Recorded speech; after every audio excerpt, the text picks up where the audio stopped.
This is America's Roundtable. Visit us at americasrt.com. Follow us on Twitter at americasrt. You can find us on YouTube and Facebook. Like and share.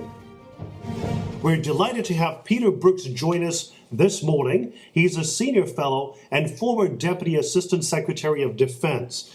Peter Brookes has an impressive bio, and I will just highlight a few details for our listeners. As Senior Fellow for National Security Affairs, Peter Brookes develops and communicates the Heritage Foundation's stand on foreign and defense policy through his research and writing, media and public appearances, and congressional testimony. He previously served in the administration of President George W. Bush as Deputy Assistant Secretary for Defense for Asian and Pacific Affairs. In this post, he was responsible for U.S. defense policy for 38 countries and 5 bilateral defense alliances in Asia. Prior to the service during the George W. Bush administration, Brookes was a professional staff member with the House International Relations Committee, and he also served with the CIA and the State Department at the United Nations. In the private sector, he worked in the defense and intelligence industries. Peter, it's a delight to have you on America's Roundtable. Good to be with you.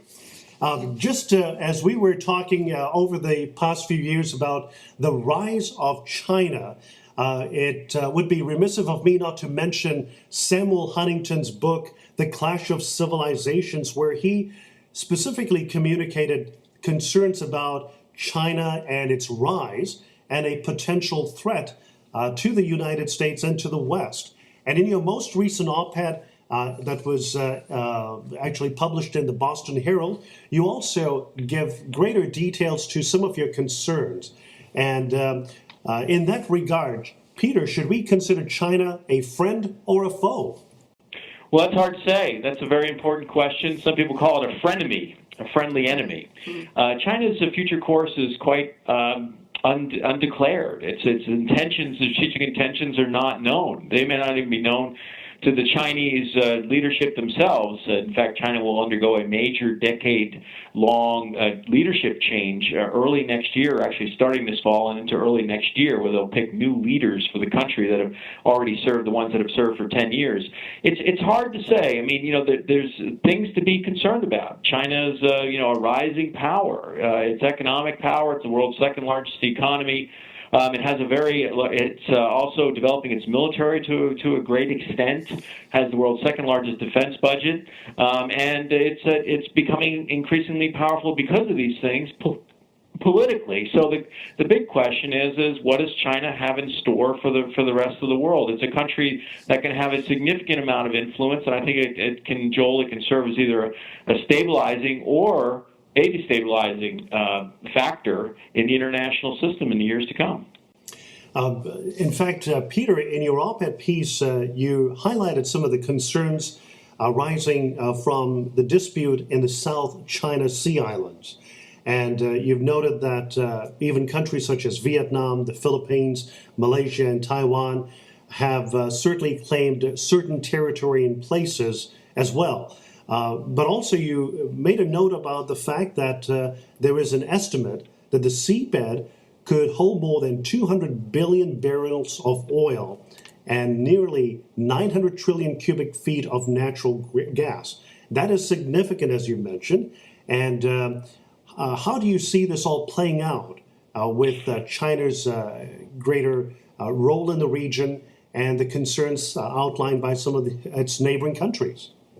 Well, nobody's really been thinking about the South China Sea for quite some time, perhaps since the Vietnam era, or perhaps since some television shows like China Beach or something from that plays upon that era. Really had thought about the South China Sea, but it's becoming a increasingly contentious area. Interestingly, most people don't realize that the Chinese claim about 80% of the South China Sea.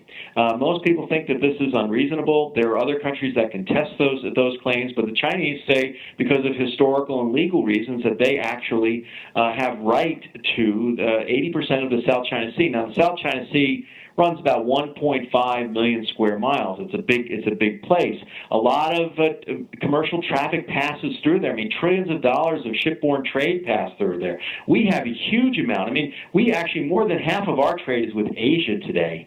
It's more than any other region in the world. So, I mean, there's reasons to be concerned about this, and Chinese have been making claims to islands and archipelagos.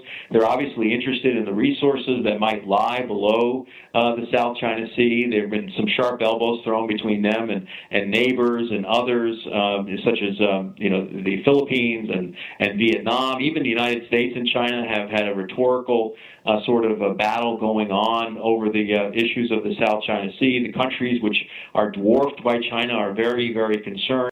Once again, China's military buildup. I mean, China is in a position now for the first time in a long time, through the building of an aircraft carrier, through the building of submarines, through the building of destroyers, to actually do something about their claims.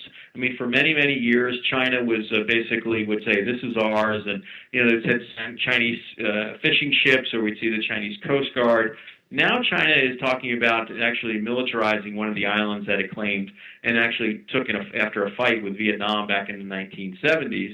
And people are really concerned that China is going to militarize the area instead of, it's going to be an issue over fishing ships or Coast Guard. It's going to be an issue of Chinese destroyers or submarines staking out China's claim in that part of the world. In fact, for our listeners, it's important for them to note that you are a decorated Navy veteran and now a retired Navy commander, so you certainly understand some of the concerns that are coming or emanating from the East, and specifically in regard to the American military might. You have relayed some concerns about the investment being made, specifically in the Navy. Yeah, well, I mean, the Obama administration has talked about a strategic pivot to the Pacific. And which means shifting American military assets towards the Pacific. And I don't question the idea that we need more military assets in the Pacific, but I am concerned about the fact that there are other issues going on in the world that are not in the Pacific. I mean, if you look at the situation about Iran's nuclear program, the unrest in Syria, the future of the Arab Spring, I don't think the United States, a country with global interest, can just decide that there's going to be operate or put most of its forces in one theater. But we've already had $500 billion in defense cuts over the next 10 years. If the Budget Control Act goes into effect next January, there'll have to be another $500 billion in defense cuts. And of course, the Pacific Theater, where I actually served when I was in the Navy, it's very much a maritime theater, certainly a maritime and Air Force theater. It's never been much of a real Army theater since probably the Second World War, and of course the Korean Peninsula would be an important place for that as well. But because of the tremendous distances in that part of the world, the Navy presence at sea and the Air Force presence is important.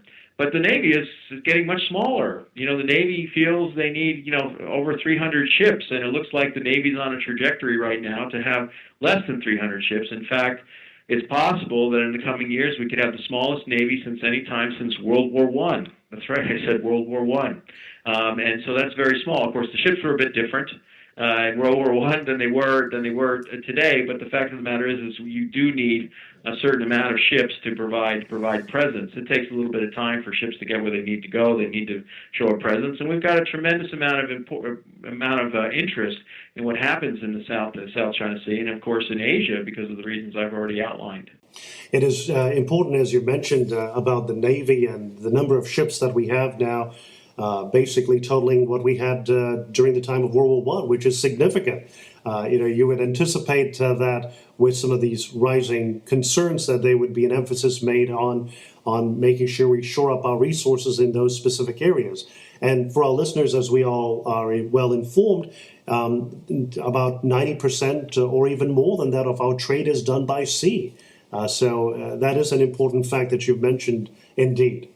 Absolutely. I mean, it's incredibly important. We're a Pacific nation. I mean, most people don't necessarily, especially on the East Coast, unless you're from California or something like that. If you're in Washington, you think a lot about Europe, and obviously Europe's an important partner of the United States. But we're a Pacific nation. We border both of these large bodies of water.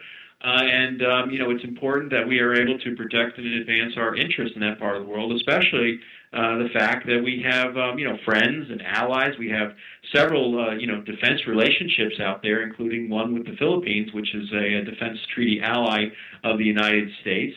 We have our allies, Japan and Korea and Thailand and Australia out there. So it's important that we pay attention to this. And we have new friends out there, too. The Vietnamese have, interestingly, after all of these years, have become a friend of the United States, and the Singaporeans are an important partner. And what I'm really concerned about is that the United States doesn't show the presence that it needs to, and the right policy prescriptions for dealing with this, is that the Chinese will see their claims as a fait accompli.